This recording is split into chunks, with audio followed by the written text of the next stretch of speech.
ولد عبد الحليم علي إسماعيل شبان في 21 من يونيو 1929 في قرية الحلوات التابعة لمركز الإبراهيمية في محافظة الشرقية، وهو الابن الأصغر بين 4 إخوة هم إسماعيل ومحمد وعليا. توفيت والدته بعد ولادته بأيام، وقبل أن يتم عبد الحليم عامه الأول توفي والده ليعيش اليتم من جهة الأب كما عاشه من جهة الأم من قبل ليعيش بعدها في بيت خاله الحاج متولي عماشة.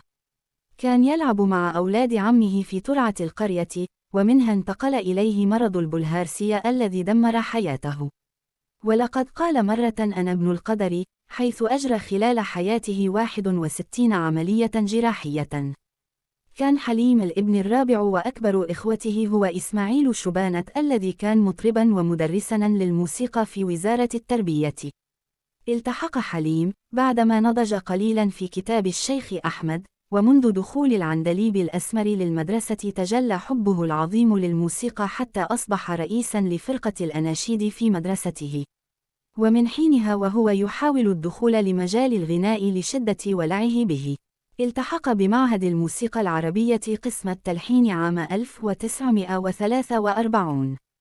حين التقى بالفنان كمال الطويل، كان عبد الحليم طالبا في قسم تلحين، وكمال في قسم الغناء والأصوات،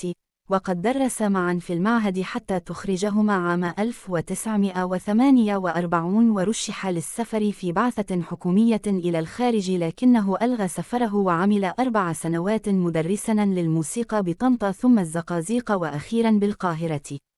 ثم قدم استقالته من التدريس والتحق بعدها بفرقة الإذاعة الموسيقية عازفا على آلة الأوبوة عام 1950.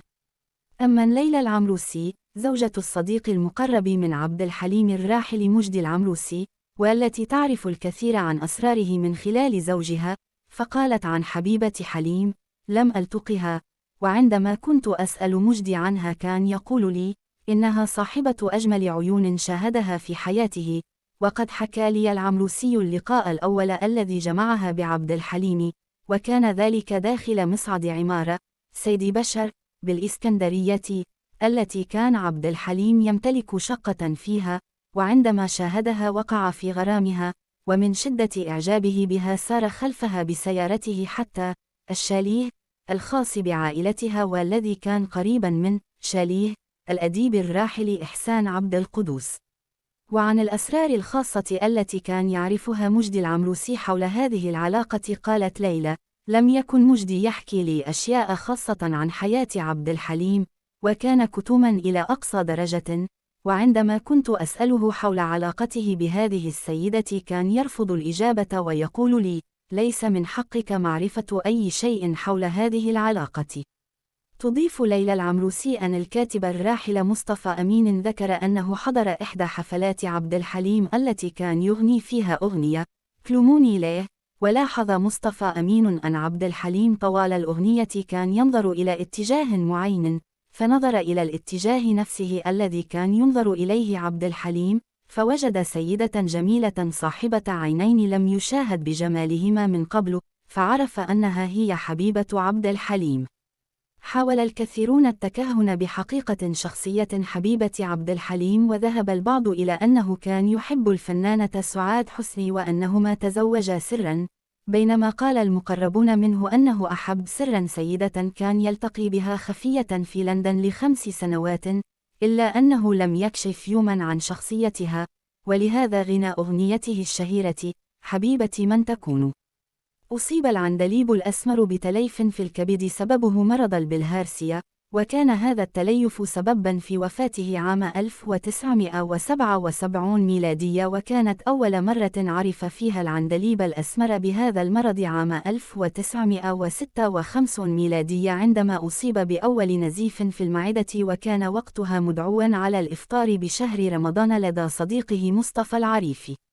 توفي يوم الأربعاء في 30 من مارس آذار 1977 في لندن عن عمر يناهز 47 عاما، والسبب الأساسي في وفاته هو الدم الملوث الذي نقل إليه حاملا معه التهاب كبدي فيروسي فيروس سي الذي تعذر علاجه مع وجود تليف في الكبد ناتج عن إصابته بداء البلهارسيا منذ الصغر كما قد أوضح فحصه في لندن، ولم يكن لذلك المرض علاج وقتها. وبيّنت بعض الآراء أن السبب المباشر في موته هو خدش المنظار الذي أوصل لأمعائه ممن أدى إلى النزيف، وقد حاول الأطباء منع النزيف بوضع بالون ليبلعه لمنع تسرب الدم، ولكن عبد الحليم مات ولم يستطع بلع البالون الطبي.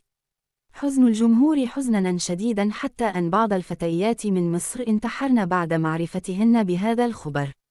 وقد شيع جثمانه في جنازة مهيبة لم تعرف مصر مثلها سوى جنازة الرئيس المصري جمال عبد الناصر والفنانة أم كلثوم، سواء في عدد البشر المشاركين في الجنازة الذي بلغ أكثر من 2.5 مليون شخص، أو في انفعالات الناس الصادقة وقت التشييع.